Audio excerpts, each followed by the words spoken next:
Salut à toi et bienvenue sur le podcast Axe Open, le podcast qui parle développement et nouvelles technologies. Le tout réalisé par une bande de techos. Allez, c'est parti. When I decided to hack you, whoever's in control of the exit nodes is also in control of the traffic. Vous en voulez à la which terre makes entière, me- à la société. J'emmerde la société.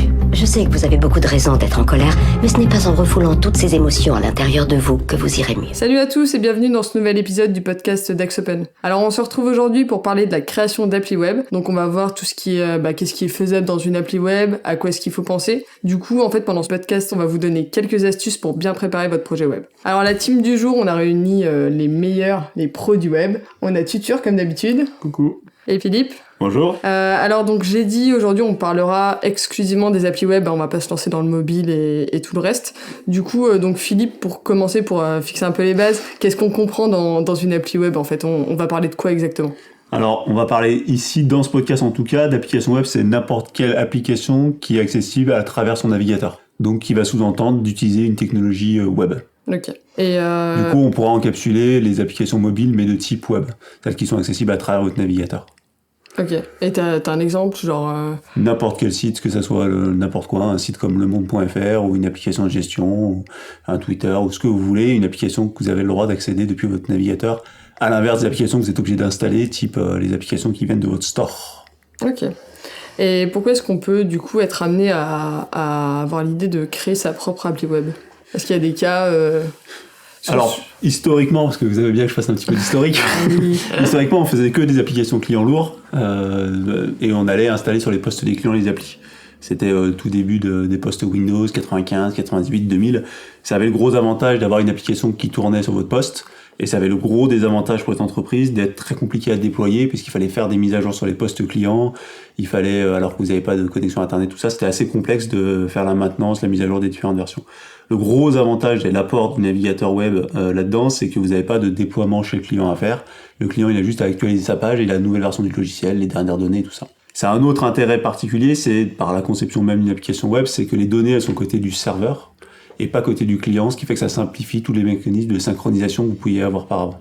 Avant, pour faire simple, si vous créiez un logiciel pour créer des factures, la facture a été créée sur le poste du client, et si vous vouliez la sauvegarder, il fallait se débrouiller pour faire un espèce de backup quelconque. Et comme maintenant on considère que n'importe quel périphérique a accès à un réseau, soit intranet d'entreprise, soit internet, on peut se permettre de faire rendre l'application disponible que par ce biais-là. Ok. Voilà, c'est dans ce cadre-là qu'on a des applis web. Et qu'est-ce qui peut nous amener du coup à créer la nôtre? C'est quand on n'a pas trouvé du coup solution sur le marché, parce qu'il y a plein d'éditeurs de logiciels ou enfin même d'appli web et qui Alors, peuvent peut-être déjà des fois faire l'affaire. Oui, alors en fait il y a dans le monde du développement, il y a tout ce que vous voulez. Après, depuis très longtemps, on a considéré qu'il fallait prendre des ERP ou des choses qui étaient déjà développées, mais ça a le gros défaut d'être pas forcément conçu pour votre métier ou exactement comme vous avez envie de l'avoir. Du coup, aujourd'hui, on est plus sur une approche de dire on utilise des logiciels sur étagère, des ERP, des choses comme ça pour les besoins génériques de l'entreprise. Par exemple, votre système de facturation, votre système comptable. Par contre, dès que vous avez un truc un peu qui soit hors des clous, qui soit un peu votre cœur de métier, là, on va plutôt partir sur du développement spécifique pour vraiment venir coller au maximum au métier et aux besoins. Ouais. Ouais. Sachant que le développement ça coûte cher évidemment, mais ça coûte beaucoup moins cher que ça coûtait par le passé. Du coup, le rapport entre adapter un logiciel existant et en développer un nouveau est souvent à l'avantage d'en développer un nouveau. Et qu'est-ce qu'on peut faire du coup dans une appli web, Arthur? On peut tout faire maintenant. On peut absolument, oui, on peut tout faire. Est-ce qu'il y a vraiment des limites? Il y a des limites qui peuvent...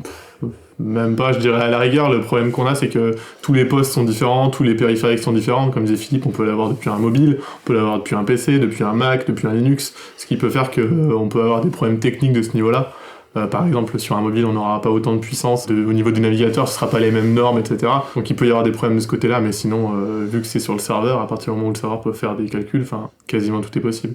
Après, il y a des limites. Le navigateur web ne peut pas accéder au système de stockage de votre ordinateur. C'est une problématique de sécurité, ça évite au navigateur web de pouvoir toucher à vos fichiers et donc de pouvoir créer des virus, etc.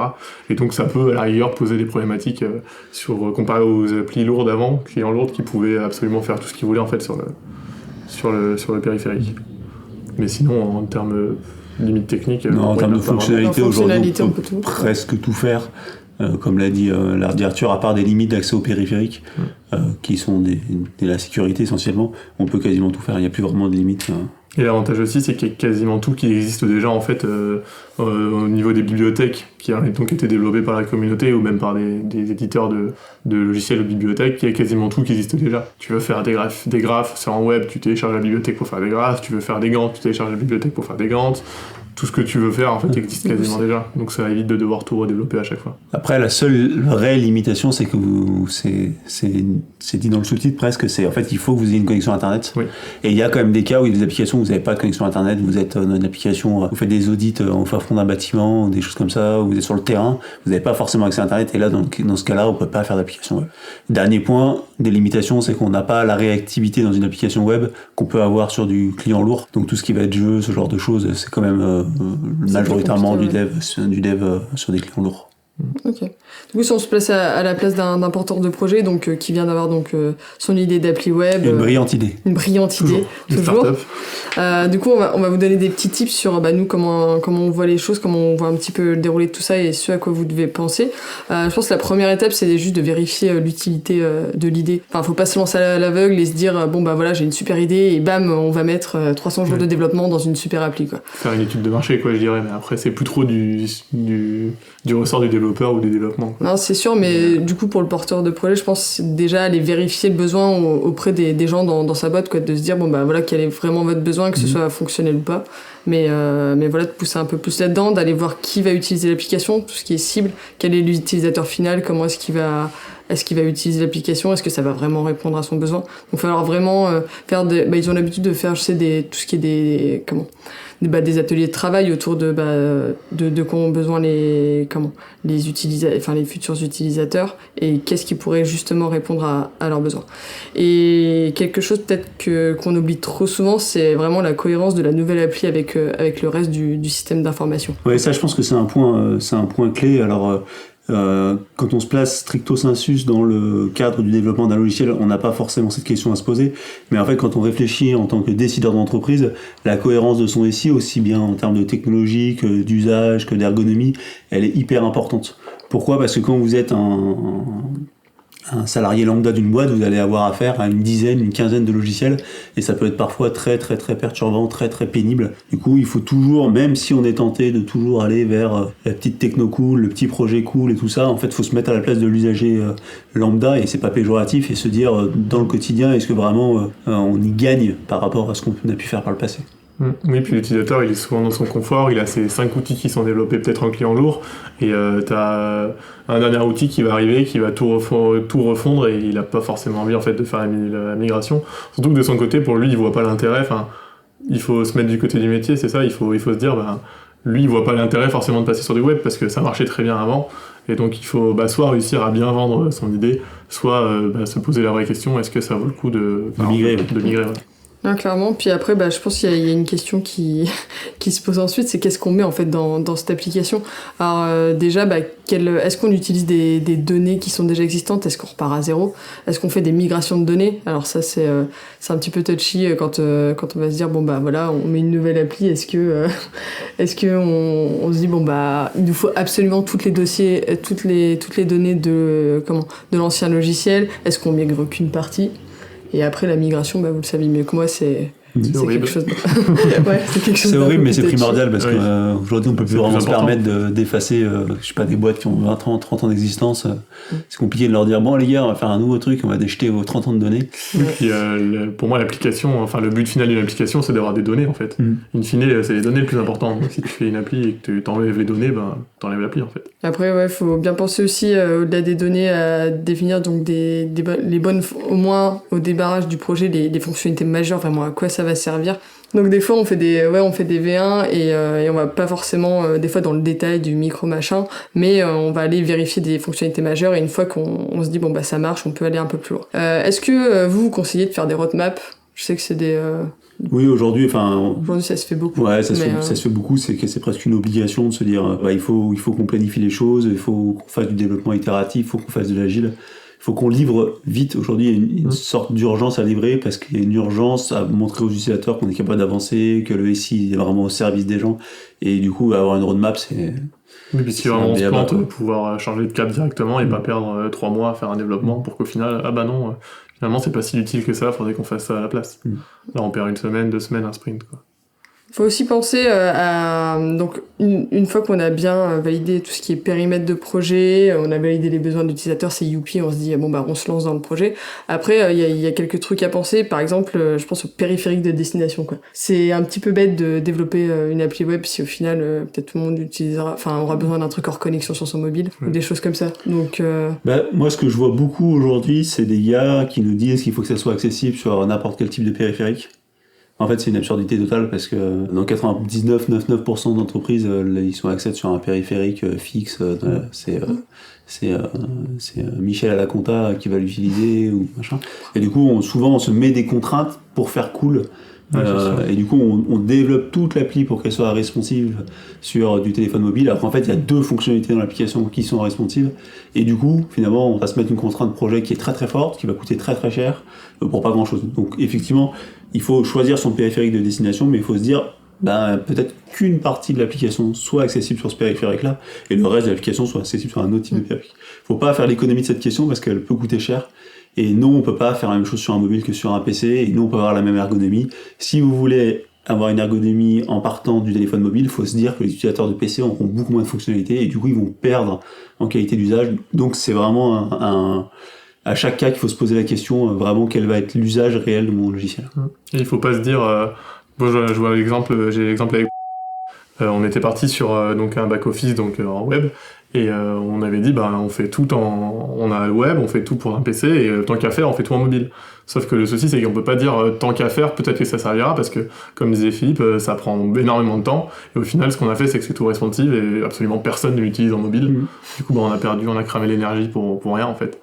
Et il faut vraiment se poser une question, c'est une vraie question à se poser, c'est pas en mode ça coûte pas grand chose, on y va, on le fait en mobile. Surtout qu'en plus des fois, nous on a des tableaux assez conséquents, et du coup sur mobile on a beau faire au mieux, c'est imbuvable en fait. Tu peux pas faire sur mobile, quand t'as un petit écran de 5 pouces, tu peux pas avoir un truc comparé à 17 pouces sur un PC. Du coup, impossible. Le responsive au final c'est pas obligatoire quoi. Faut vraiment que ce soit nécessaire pour moi. Ouais, ou à la fonction quoi. C'est-à-dire, il y a un workflow dans l'appli, je dis n'importe quoi, valider ses notes de frais, ouais, là ça fait du sens de le faire en mobilité, ok, on y va, on le fait en responsive, mais toute l'appli, non. Du coup, ça creuse un peu donc tout ce qui est ergonomie. Donc maintenant, l'ergo c'est super important. Faut penser à la pratique et à l'utilisation que va en faire les utilisateurs. Du coup, l'ergo, ça comprend quoi? Parce qu'il y a plein de définitions entre l'ergo, l'UX design, etc. Voilà. On va pas trop rentrer dans le détail parce qu'après vous croisez autant de personnes qui travaillent dans ce métier qui vous expliqueront les subtilités de tout ça. Grosso modo, l'ergo, l'UX design, l'expérience, tout ce genre de choses, ça veut dire on se pose la question de où est-ce qu'on met les boutons. Ça, c'est une première partie. Comment on fait les tableaux, comment on fait ce genre de choses, c'est une première partie. Et l'autre partie, c'est comment on va interagir avec l'application. Grosso modo, quels vont être les workflows dans l'application, quelles vont être les interactions. On se pose des questions un petit peu macro pour éviter de se retrouver avec des écrans compliqués, des workflows qui sont longs. Voilà. Et souvent, aujourd'hui, on va de plus en plus se dire j'ai une population cible qui va utiliser mon application de cette manière-là. On va penser un workflow, on va penser des écrans pour cette population-là. Si j'ai une autre population qui va peut-être manipuler les mêmes données mais avoir d'autres interactions, on va penser un workflow qui est différent et on va travailler avec eux sur une autre UX, une autre interface.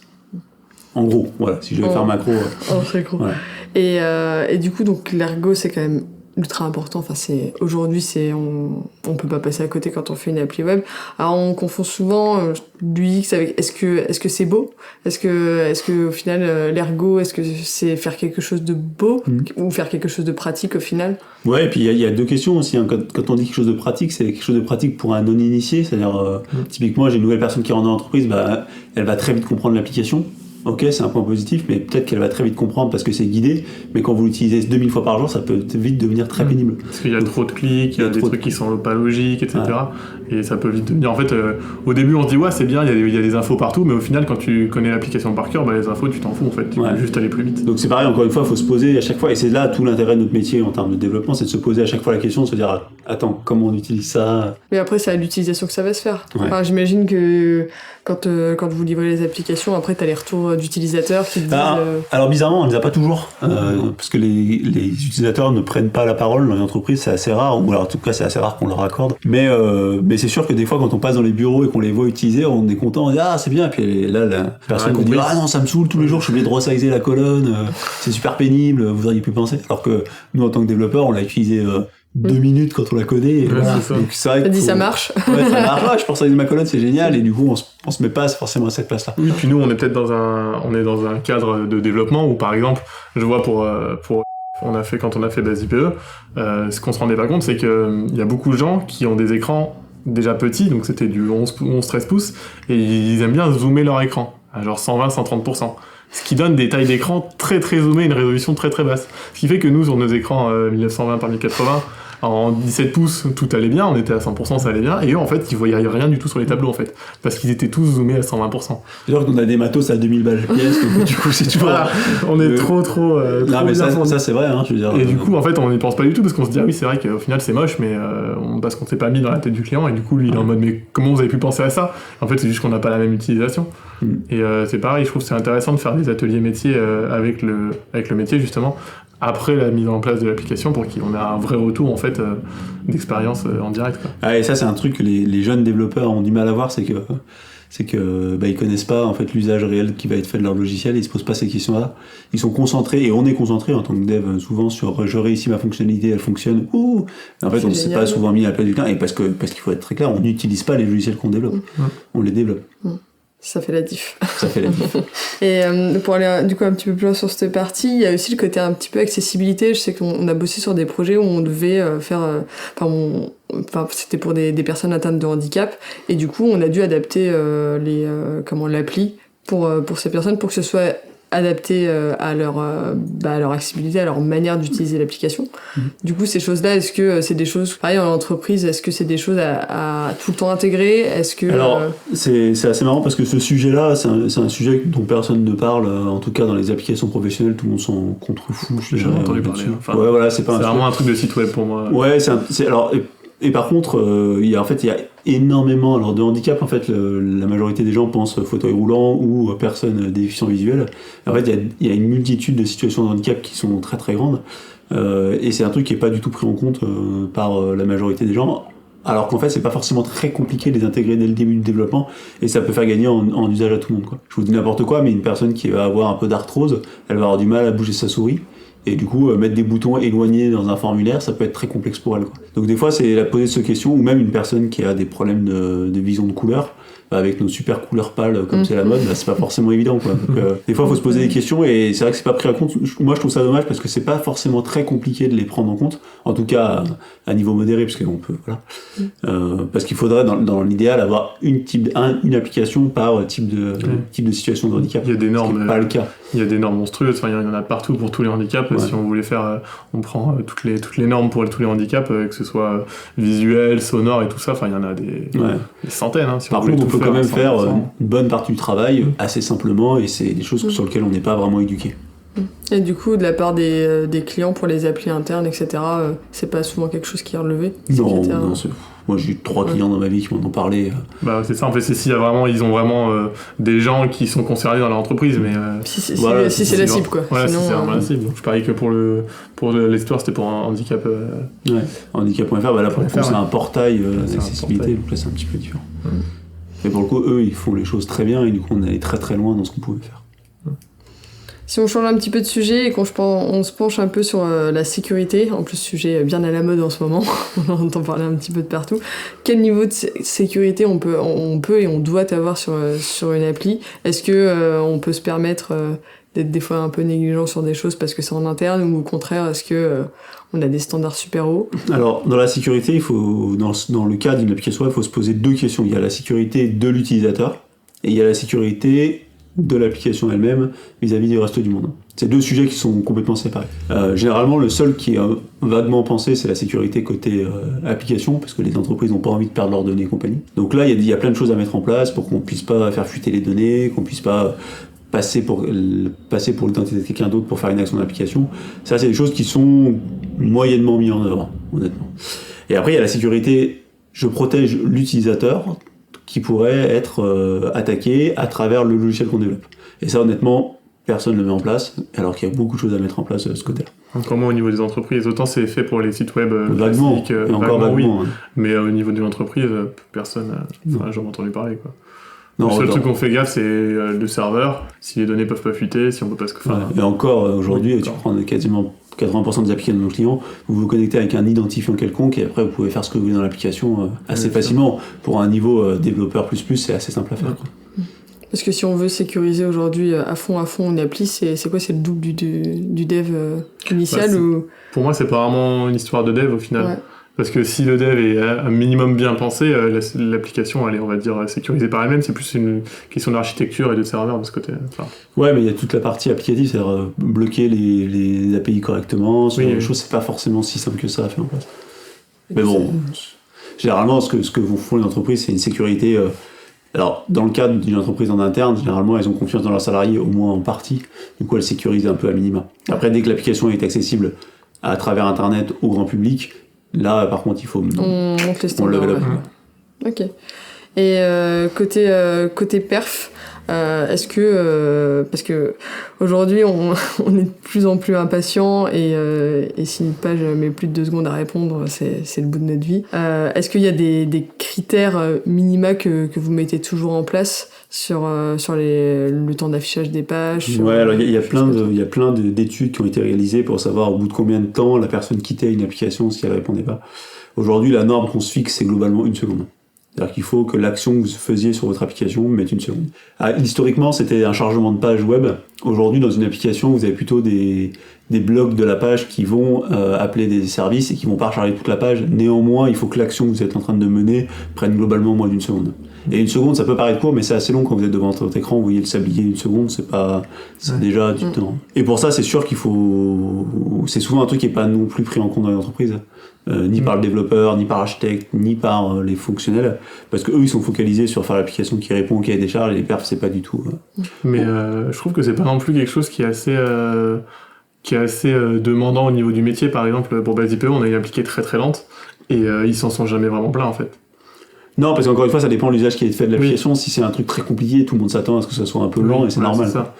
Mais l'appli pour moi est vraiment beaucoup trop longue, on pourrait beaucoup l'améliorer. Et par exemple, ils sont à la 3e version de l'application, il y a encore personne qui a mis un point d'honneur à améliorer les performances. Alors qu'il y a des pages qui mettent 5, 10 secondes à répondre. Et c'est juste que, pour moi, en fait, déjà c'est leur métier, donc ça les gêne pas de passer 5 secondes de plus. Tandis que par exemple si tu vas sur une page web pour aller voir une information, dès que t'attends plus d'1 seconde, tu changes de page et tu vas sur un autre site. Tandis que là t'es obligé de... J'allais dire, c'est vrai qu'au final quand t'es en interne t'es obligé en fait de faire ton action, donc t'es à peu près en otage devant. Oui, c'est frustrant. Surtout si tu l'utilises toute la journée. Si tu perds 5 secondes toutes les 2 secondes, ça va être... Ça va être frustrant, mais pourtant ils ont pas... Après peut-être que les métiers sont beaucoup pleins, mais le chef de projet a juste dit non en fait, mais je suis pas au courant de ça, mais c'est vrai qu'on n'a pas eu de retour de ce côté-là, quoi.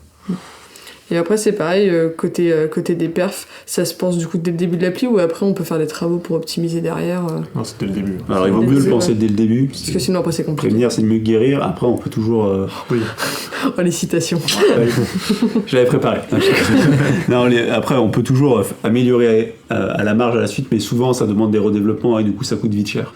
Donc il vaut mieux l'anticiper au démarrage. Mais souvent ce qui se passe, la vérité, c'est que les architectures sont plutôt bien pensées, mais c'est à force de passer dessus, changer, bidouiller, rajouter une fonctionnalité que ça devient incohérent et pas très rapide. Ok. Et ça, tu parlais aussi à disponibilité. Dispo, est-ce qu'on doit avoir forcément une haute dispo Bon, alors ça, c'est un grand débat. Quand vous êtes dans du grand public, c'est sûr que vous devez utiliser 3.9 après la virgule, un dispo de 99,999, ce qui veut dire que vous avez 5-10 minutes par an de downtime. Pour une application entreprise, franchement, les gars, ils travaillent pas la nuit, quoi. Donc, je sais que chez EDF, par exemple, ils ont une nuit applicative où de 1h à 5h du matin, il n'y a aucun SIC EDF qui fonctionne en fait. Ouais. Tout est down en fait. C'est leur nuit applicative, c'est là où ils redémarrent leur serveur, ils font retourner leur batch, donc ils n'ont pas de 9999. Non, après par contre dans la journée, la disponibilité c'est vraiment un sujet. Parce que souvent dans les applications professionnelles vous avez des pics d'usage le matin 9h quand j'attaque, à 14h à 18h, et là si vous n'êtes pas là, là c'est sûr que ça prend... C'est compliqué, quoi. Ça compliqué. Du coup, pareil, on le sait à l'avance quand on va faire son appli, combien on aura d'utilisateurs à tel moment. Alors, si on savait, souvent on essaie de les estimer. Les estimations sont. Il y a des applications où c'est pas facile d'estimer. Alors, grand public, c'est beaucoup plus difficile d'estimer que de l'entreprise. Une entreprise, vous prenez le nombre de salariés concernés par la fonctionnalité et ça vous donne un max, quoi. Voilà. Et après, ce qui nous intéresse en informatique, je rappelle, c'est toujours les ordres de grandeur. 1 ou 10 c'est pareil, 10 ou 100 c'est pareil, 100 ou 500 c'est pareil, donc c'est vraiment des tranches qui vont nous intéresser plus que effectivement le nombre exact. Le nombre exact, ouais. Et on en parlait tout à l'heure de l'architecture, des serveurs, etc. Est-ce qu'il y a une architecture type à mettre en place ? Est-ce qu'aujourd'hui, on se dirige plus vers le cloud pour les applis web ? Est-ce que c'est plus pertinent ? Ou est-ce que c'est un débat qui est encore en cours ? Ça dépend de l'utilisation. Ouais, il faut vraiment se poser la question. L'architecture, elle doit servir un but. Donc il faut d'abord commencer par se donner un but. Quel est mon but ? Est-ce que mon application, le but c'est qu'elle soit haute dispo 5-9 après la virgule, ou le but c'est qu'elle soit hyper rapide, ou le but c'est qu'il faut qu'elle soit hyper redondée, hyper sauvegardée et tout ça, quoi. On peut pas courir tous les buts à la fois.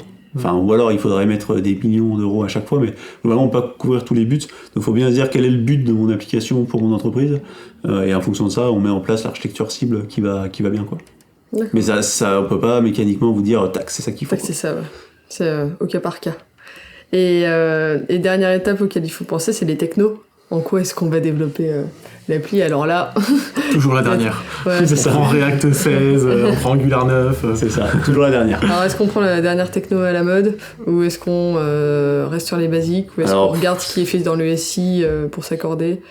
Ça dépend si le SI va reprendre la maintenance, ça dépend si l'entreprise qui fait le développement est à l'aise dans une techno, ça dépend aussi de que va faire l'application.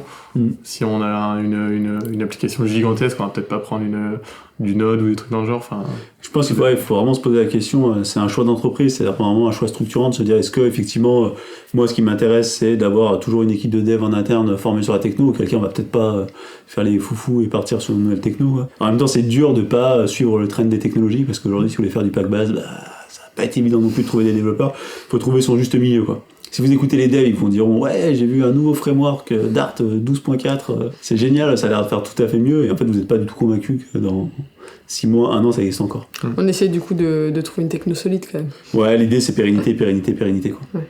La maintenance vous coûtera plus cher que le développement, donc faites gaffe à ça. Et les dernières étapes, pensez référencement si jamais vous faites une appli web grand public.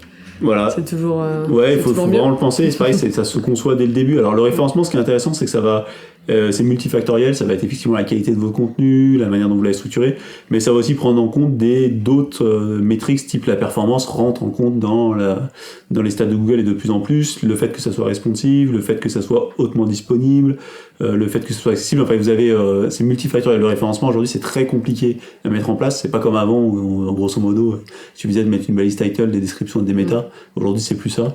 En tout cas, c'est multifactoriel et du coup, c'est vraiment à prendre en compte comme un projet à part entière dans le chantier.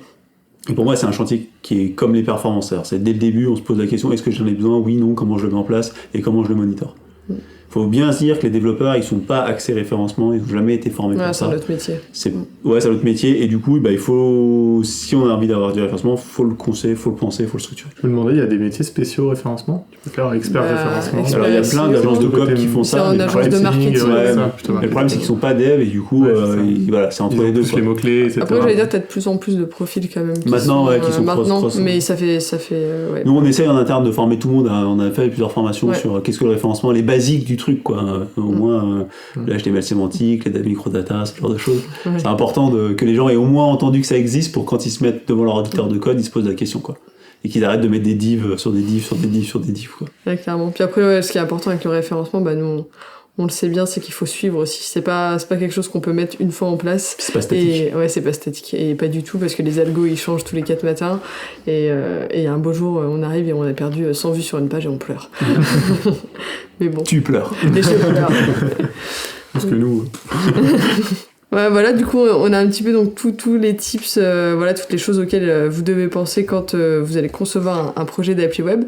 Donc après, une fois que vous avez bien réfléchi à tout ça, vous pouvez commencer les devs, après c'est parti. Et d'ailleurs, en ce sens, moi j'ai une petite question, est-ce que avant de faire du coup un projet comme ça d'appli web, est-ce que on doit faire tout le temps un MVP ? Est-ce que c'est systématique ? Est-ce que au final c'est un peu gadget ? Ou est-ce qu'on va se lancer directement sur une grosse V1 ? Qu'est-ce que vous conseillez à ce niveau ? Alors, moi je mettrais 2 cas à part. Soit vous êtes sur une refonte d'une appli existante, auquel cas vous savez ce que vous voulez faire, on peut bypasser le MVP. Le MVP, pour ceux qui ne savent pas, c'est la notion de produit minimum viable. Grosso modo, c'est le ou les fonctionnalités core du système qui vont faire que l'application est utilisable. Si je dis n'importe quoi, pour un logiciel de facturation, le MVP c'est émettre une facture. Voilà. Après, la fonctionnalité j'exporte ma facture, ce genre de choses, ça vient dans un lot différent qu'on pourra mettre après. Mais oui, il faut toujours concevoir. Alors, il faut, comme le dit le proverbe, il faut penser grand et agir petit. C'est-à-dire, ok, on se fait une roadmap, on pense à tout, mais enfin, le premier truc qu'on fait, c'est quelque chose de petit, tangible, qu'on est capable de livrer dans un temps raisonnable, testable, et qui soit directement utilisable par les utilisateurs. Et en fonction de ça, on part en mode itératif, en mode agile, et on vient rajouter des couches sur l'application. Mais encore une fois, c'est important de se donner une perspective long terme. Ça évite de faire et défaire entre chaque sprint, ce qui peut arriver dans certains nombre de clients, Nathan. Mais voilà, l'idée, c'est vraiment de se projeter sur le long terme. Mais bon, sinon, on y va step by step. Step by step. Je sais pas si vous avez d'autres retours à nous faire sur une appli web que vous avez, enfin, ou un projet que vous avez mené il y a pas longtemps qui était drôle ou... En informatique, il y a les projets qui se passent bien, on n'entend pas parler, et les projets qui se passent mal, on entend parler. Donc drôle, c'est souvent qui se passe mal. Et le drôle, c'est quand c'est pas de notre faute. Mais sinon, on n'en rigole pas. Sinon, on n'en rigole pas, ou très longtemps après. Non, moi je pense que l'objectif de ce podcast, c'était vraiment un peu de faire une liste à l'après-vert, de se dire, voilà, c'est pas... Dire application web, ça veut pas tout dire. Et du coup, il faut se poser des questions, il faut se réfléchir, faut vraiment se mettre en situation de se dire, en fait, qu'est-ce que j'entends par appli web, pourquoi je le fais, enfin, remettez toujours les choses en perspective. En tout cas, comme si vous êtes une entreprise, c'est vraiment très important de travailler les codes dans ce cadre-là. Ouais, faut bien réfléchir avant d'agir. Ouais, c'est ça. Parce que ça coûte vite cher. Après, pour moi, dans tous les cas, on peut plus faire d'applications client lourd maintenant, ça n'existe plus. Enfin, est-ce que toutes les applis mobiles, ça reste du client lourd. Oui, quand tu parles de l'appli mobile, parce qu'au final, appli mobile, c'est compliqué, on n'a pas vraiment de... Je sais pas comment dire, mais appli mobile, c'est ancré dans le fait que ce soit un client lourd, puisqu'au final, il y a un store, c'est bien référencé, tu as des applications, mais et pas même les mises à jour sont faites automatiquement, etc. Mais client lourd, comme on entend Windows, etc., pour moi, ça n'a plus d'être du tout. Ouais, il y a quelques très rares cas dans lesquels c'est encore du sens, mais de moins en moins. Même la suite Office, par exemple, est passée en web, tout est... Et c'est pénible d'ailleurs. Et c'est pénible, mais c'est parce que on est pas le meilleur exemple. On est vieux jeu et on a du mal à passer, mais au final, c'est une bonne chose pour moi, je pense. Bon, bah, du coup, pour conclure, un projet web, ça se réfléchit. Wow. Bon, on passe au Punchline. Punchline, c'est exactement ça. On passe au coup de cœur, coup de gueule. Philippe, t'avais un petit coup de cœur à nous partager aujourd'hui. Ouais, j'ai un coup de cœur. Alors, ça va changer un peu d'habitude. C'est sur un livre que j'ai lu récemment qui est particulièrement intéressant, que je recommande à tout le monde. Ce qu'il appelle La fabrique du crétin digital. Alors c'est plus un pamphlet qu'un essai, mais c'est très intéressant. En fait, ça décrit comment les écrans abîment, si je puis dire, notre cerveau et notre capacité d'attention. Du coup, je recommande à tout le monde de le lire, et en particulier pour les forts usagers de smartphones, ça peut faire réfléchir. Parce que du coup, tu parles de quoi dans ce livre ? On parle de l'addiction, qu'il faut considérer en fait les écrans comme une addiction au smartphone, et avec tous les effets, des addictions au tabac ou à l'alcool, et avec tous les effets délétères, et il décrit particulièrement bien tous les effets délétères que ça a sur le fonctionnement du cerveau. C'est surtout sur les enfants, non ? Alors, il étudie essentiellement sur les enfants, mais c'est partiellement transposable à l'âge adulte, et en particulier, il explique très très bien la perte de capacité de concentration qu'on a tous, parce qu'on est toujours attiré par son smartphone, et il déroule ça de manière très bien. Moi je vous le recommande, c'est pas très gros, ça doit faire 250 pages, 300 pages, et c'est succulent. D'accord. On mettra la ref dans la description. Mais c'est vrai que surtout pour des métiers comme le nôtre où on fait que ça, des applications et tout ça, ça se fait se poser des questions. Mais c'est vrai qu'on a eu l'occasion d'en discuter là tout à l'heure, et le truc le plus prenant en fait, c'est les notifications quand t'es sans cesse interrompu. Et il y a tout un courant de pensée qui s'appelle le deep work, sur lequel je vous invite à vous renseigner sur comment on travaille de manière efficace et comment on arrête de se perdre en plein de choses. En particulier, je vois plein de gens, moi pareil, avec 40 onglets ouverts dans leur navigateur, des chats, des Slack, des trucs. Au final, si vous faites le bilan à la fin de la journée, c'est pas forcément très productif. On croit être productif, mais en fait, on brasse du vent. Voilà. C'est un coup de gueule. En fait, c'est un coup de gueule, c'est un petit peu... Donc, résumé, arrêtez de parler avec vos collègues. Non, au contraire, dans le livre, c'est très bien, il dit, au lieu de parlez-vous, parlons-nous. Oui, parlons-nous au lieu de chatter. Ouais, parlons-nous de chatter. En fait, par exemple, typiquement, écrire un mail, c'est très très long parce que vous mettez du temps à l'écrire. La personne qui va le lire, elle va mettre du temps à le lire et elle va mettre du temps à vous répondre. En fait, 99% du temps, vous prenez votre téléphone, vous appelez et en fait, vous réglez le problème en une minute.